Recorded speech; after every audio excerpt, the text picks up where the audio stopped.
मूल रूप से मानव जीवन क्या है, ये हमारा आज विषय है।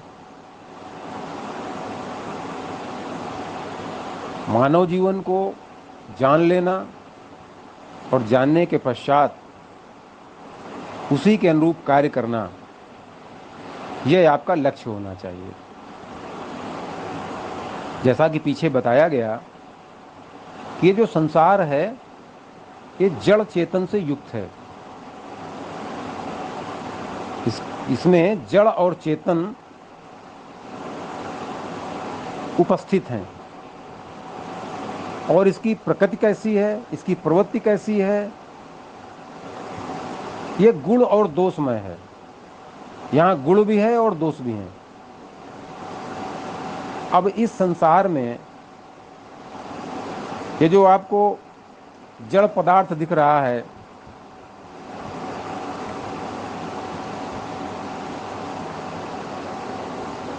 पत्थर है, जल है, लकड़ी है, लोहा है, तांबा है, पीतल है, पर्वत हैं, ये सब जो जड़ पदार्थ दिख रहे हैं, ये एक खेल के निमित्त प्रकृति द्वारा निर्मित है। और इनमें ये जो शरीर दिख रहे हैं आपको, पशु के, पक्षी के, मनुष्य के, इन सब में जीव कार्य कर रहा है और जीव के कारण इस शरीर का कार्य व्यवहार व्यापार है, इस शरीर का फंक्शन है। अब ये जो शरीर हैं, इन शरीरों का समुच्चय सबसे पहले परिवार बनता है, फिर परिवारों का समुच्चय ग्राम बनता है, समाज बनता है, फिर ग्रामों का समुच्चय जिला बनता है, जिलों का समुच्चय राज्य बनता है। इस तरह से ये इसकी जो मूल इकाई है वह ये मानव शरीर है। दो शरीर मिलकर के भाई भाई का संबंध बना ले रहे हैं। पिता पुत्र का संबंध है, माता पुत्र का संबंध है, पति पत्नी का संबंध है। इन सब को मिलकर के ये संसार है। इस संसार में ये जड़ वस्तुएं हैं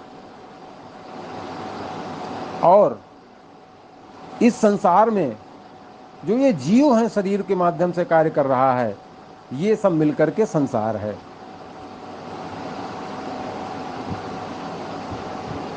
अब आपका संसार वही है जो आपको दृष्टिगोचर हो रहा है।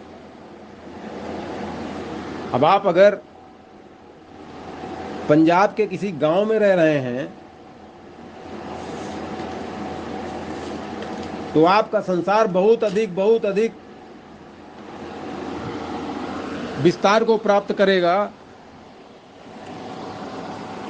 तो पंजाब राज्य में आपके जो रिश्तेदार होंगे, नातेदार होंगे, साथी संगी होंगे, या वो साथी संगी जो कहीं किसी अन्य देश, किसी अन्य शहर में बसे होंगे, यही आपका संसार है। आपके संसार में स्वीडन का कोई गांव नहीं आएगा। आपके संसार में अफ्रीका का हुबुतुतु कबीले का सरदार नहीं आने वाला। वो आपकी कल्पना में भी कभी नहीं आएगा, आपके स्वप्न में भी कभी नहीं आने वाला। अब यहां पर होता क्या है कि ये जो शरीर है ये प्रकृति निर्मित होता है, जैसा कि पीछे बताया गया। ये प्रकृति निर्मित है, कोष आधारित है और इस शरीर से जो कार्य कर रहा है, जो मैं हम कर रहा है, उसको जानना आपका प्राथमिक विषय होना चाहिए। वो मानना नहीं है, वो जानना है कि ये मैं हम करने वाला है कौन। ये जीव है या आत्मा है या परमात्मा है या शरीर है या जो कुछ भी है या कोई ऊर्जा है, क्या है ये जानना ही आपका पहला कर्तव्य होना चाहिए। जब तक किसी विषय वस्तु को आप ठीक से जानेंगे नहीं, तब तक उससे आपको लाभ भी नहीं मिलेगा। तो जब तक इस मानव शरीर को जानेंगे नहीं, इस संसार के कार्य व्यवहार को जानेंगे नहीं, आप इससे उचित लाभ भी नहीं ले सकते। अब जो विविध शरीर हैं, इन्होंने मिलकर के परिवार बना लिया। अब जीव का शरीर है, शरीर का जीव नहीं होता। इस शरीर का से जो कार्य कर रहा है उसका शरीर है ये, वो इस शरीर का ड्राइवर है। वो जिस प्रकार इसको गाइड करेगा, ड्राइव करेगा, उस तरह ये शरीर कार्य व्यवहार व्यापार फंक्शन करेगा।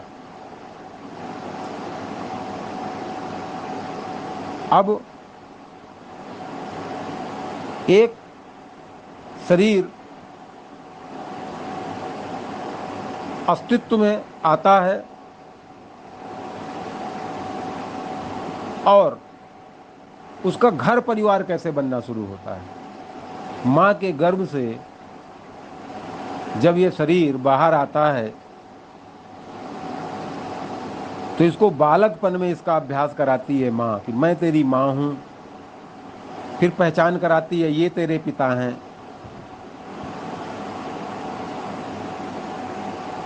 फिर ये तेरे मामा हैं, ये तेरे मौसा हैं, ये तेरे चाचा हैं। अब वो धीरे धीरे वो जो जीव है, जो उस बालक के शरीर से कार्य कर रहा है, वह इसको सत्य समझने लगता है, इसको मानने लगता है। ये मेरी माँ है, ये मेरा पिता है, ये मेरा मामा है, ये मेरा चाचा है। फिर और जब बड़ा होता है तो उसको बताया जाता है ये तेरा खेत है, ये तेरा खलिहान है, ये तेरा ट्रैक्टर है, ये तेरा मकान है। अब वो कहने लगता है मेरा घर, मेरा मकान, मेरी माँ, मेरा पिता, मेरा चाचा, मेरा देश, ये मैं मेरा, जो उसके अंदर भाव उत्पन्न हो जाता है, यही उसको जीव भाव से शरीर भाव में ले जाता है। क्योंकि जीव भाव में रहे तो ये जान जाएगा कि ये माता भी जीव है, ये पिता भी जीव है, ये गाय भी जीव है, ये भैंस भी जीव है, और ये जो संपत्ति है इस शरीर से संपर्क है, ये मेरी नहीं है। तो जीव जिस जगह खड़ा है वहां पर दो स्थितियां हैं। या तो ये अपने को शरीर मान बैठे, और अधिकांश अपने को शरीर ही मान लेते हैं, और शरीर मान करके संसार में संबंध बना लेते हैं। किसी दूसरे जीव को जो स्त्री शरीर में है पत्नी बना लेते हैं, फिर किसी दूसरे जीव को कह देंगे कि ये मेरा पुत्र है, ये मेरा जो है बंधु है, ये मेरा भाई है, ये मेरी पुत्री है।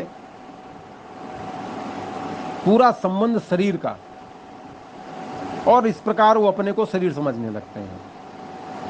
पढ़ लिख गए, नौकरी व्यापार करने लगे तो ये मैं जिलाधिकारी हूँ, मैं एसपी हूँ, मैं थानेदार हूँ, मैं मास्टर हूँ। अब वो स्वयं शरीर तो थे ही नहीं, अब शरीर के साथ एक और जो है जोड़ लिए कि मैं मास्टर हूँ। अब इस अहंकार में जीवन गुजर गया कि मैं जिलाधिकारी हूँ, अब मैं जिलाधिकारी हूँ। अब ये जो मैं कर रहा है, अब ये जो मैं पहले शरीर कर रहा था, मैं रमेश हूँ, मैं सुरेश हूँ, अब ये मैं और बढ़ गया। अब ये मैं हो गया, मैं जिलाधिकारी हूँ, मैं एसपी हूँ, मैं मंत्री हूँ, मैं डॉक्टर हूँ, मैं जज हूँ, मैं व्यापारी हूँ, मैं ड्राइवर हूँ। ये अब ये मैं यहाँ पर पहुँच गया। जो कार्य कर रहा है उस कार्य से इसका मैं जुड़ गया,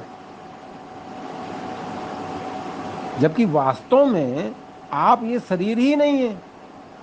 इस शरीर के माध्यम से आप कार्य कर रहे हैं। तो सबसे पहला कार्य है इस शरीर को से कार्य करने वाले को जानना। अब संसार में जो जानने के विषय हैं उसको जानने के लिए जो माध्यम है वो माध्यम है शिक्षा, एजुकेशन। आप कृषि को जानना चाहते हैं तो आप कृषि विज्ञान पढ़ लेंगे, जान जाएंगे। स्पेस टेक्नोलॉजी के बारे में पढ़ लेंगे तो स्पेस साइंटिस्ट हो जाएंगे। भूगोल के बारे में पढ़ लेंगे तो पर्वत, नदी, पहाड़, इनके जो है कार्य व्यापार को समझने लग जाएंगे। मनुष्य शरीर को पढ़ लेंगे तो आप फिजियोलॉजी पढ़ लेंगे, एनाटॉमी पढ़ लेंगे तो आप चिकित्सक हो जाएंगे। पशु चिकित्सा शरीर की पढ़ाई कर लेंगे तो आप वेटनरी के जो है डॉक्टर हो जाएंगे। कुल मिलाकर के संसार के विषयों को जानने के लिए, ये जो सांसारिक व्यवस्था को जानने के लिए, ये जो प्रकृति के जो है जड़ व्यवस्था को जानने के लिए आपके लिए सामने होता है शिक्षा, और इसमें आप अपने जीवन का बहुत बड़ा हिस्सा गुजार देते हैं। कोई इंजीनियर बनने जाता है तो आप समझो 12वीं पढ़ेगा, फिर 4 साल पढ़ेगा, 16 साल पढ़ेगा, फिर और कर लिया, एमटेक कर लिया तो और लग गए साल, पीएचडी कर लिया तो और लग गए। ये संसार के विषयों को जानने में आप पूरा जीवन का अधिकांश हिस्सा, करीब करीब 1/8वां भाग आपका चला जाता है। और परिणाम क्या बनता है इससे? आपको शरीरमय बना देते हैं सब ये। और थे क्या आप? शरीर तो आप थे नहीं, शरीर तो आप हैं नहीं। अब जब शरीर के भीतर जो कार्य कर रहा है इसकी पहचान करने निकलेंगे तो उसकी जानकारी का माध्यम बनता है स्वाध्याय, स्व का अध्ययन। इस शरीर से जो कार्य कर रहा है वह मन, बुद्धि, चित्त, अहंकार से युक्त है, और वही इस जो है शरीर के माध्यम से कार्य कर रहा है। उसको जब जानने निकलेंगे तो उसकी जानकारी का माध्यम है स्वाध्याय, स्व का अध्ययन। स्वाध्याय में आपको जीव की जानकारी मिलेगी, और आप जब उसको जानने निकलेंगे तो आप पाएंगे कि वास्तव में जो मैं अभी तक माने बैठा था कि मैं रमेश हूँ, सुरेश हूँ, दिनेश हूँ, मैं जिलाधिकारी हूँ, मैं एसपी हूँ, मैं डॉक्टर हूँ, मैं अध्यापक हूँ, ये सब भ्रांति थी। मैं ही इस शरीर के माध्यम से कार्य कर रहा था, इस जगत को देख सुन समझ रहा था, और ये शरीर जो है जिलाधिकारी की कुर्सी पर बैठ करके जिलाधिकारी के रूप में कार्य कर रहा था, और इस शरीर के माध्यम से मेरे कार्य करने का जो ढंग तरीका था वो धर्म युक्त होना चाहिए था। आप अगर सांसारिक जीवन जीते हैं, 2 क्षेत्र हैं, धर्म और मोक्ष, कर्म और भोग। अगर आप सांसारिक जीवन जीते हैं तो ये माया आपको बिना शरीर बनाए मानेगी नहीं।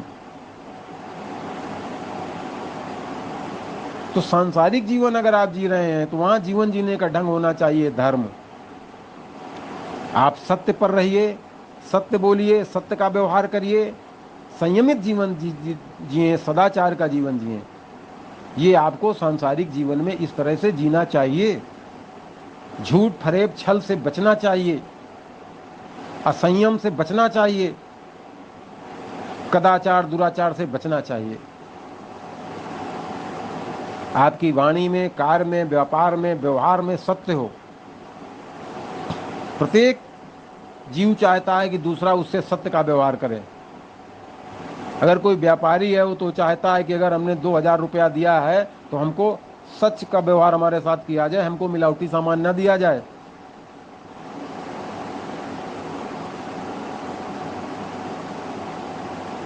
प्रत्येक घर परिवार चलाने वाला व्यक्ति चाहता है कि उसकी पत्नी उससे सत्य का व्यवहार करे, झूठ फरेब का व्यवहार न करे। कि पता चला 10,000 रुपया दिए और वो झूठ फरेब में जो है 12,000 का खर्चा बता दे आकर के। जिस दिन पता चल जाएगा उससे भरोसा उठ जाएगा। तो संसार में रहन सहन के लिए आप लोगों को सत्य का व्यवहार करना चाहिए। ये धर्म की प्राथमिक सीढ़ी है। संयमित जीवन जीना चाहिए। संयम का अर्थ है उन्हीं विषयों को ग्रहण करना चाहिए जो इस शरीर के लिए उपयुक्त हैं। आहार में संयम होना चाहिए। ऐसा कोई भी पदार्थ ग्रहण नहीं करना चाहिए जो शरीर को विकृत करे, मस्तिष्क को विकृत करे।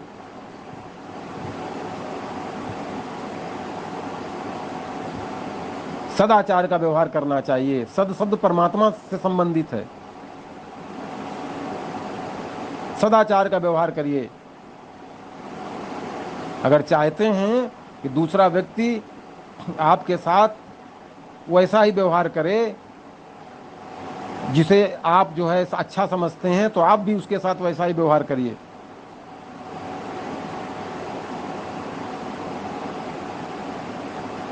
अगर आपने किसी से लेन देन में कुछ रुपया पैसा ले लिया है तो व्यवहार में ये होना चाहिए कि अगर आपने कहा है कि 7 दिन बाद वापस करेंगे, तो 8वां दिन नहीं होना चाहिए।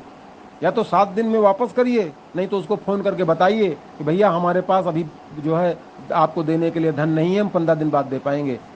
वो आपको तगादा करे, ये सदाचार के विपरीत हो जाता है। उसी तरह से रहिए जिस प्रकार से आप चाहते हैं कि हम दूसरे के साथ रहें। अब हम पुनः अपने उस प्रकरण पर आते हैं जो जीव का मामला है। अब इस शरीर से जो कार्य करता है, इसको जानने का माध्यम है स्वाध्याय। स्वाध्याय के माध्यम से ही जीव को आप जानेंगे। स्वाध्याय के माध्यम से ही आप मन भी जान लेंगे, बुद्धि भी जान लेंगे, चित्त को भी जान लेंगे। तो स्वाध्याय क्या है, ये अब हम आगे इस पर कहने चल रहे हैं। इस पर किसी प्रकार का कोई प्रश्न है तो उसको बिल्कुल रखिए। किसी प्रकार की भी शंका हो तो तुरंत प्रश्न करिए। प्रश्न करने में कोई रोक टोक नहीं है, लेकिन विवाद के लिए कोई प्रश्न मत करिए।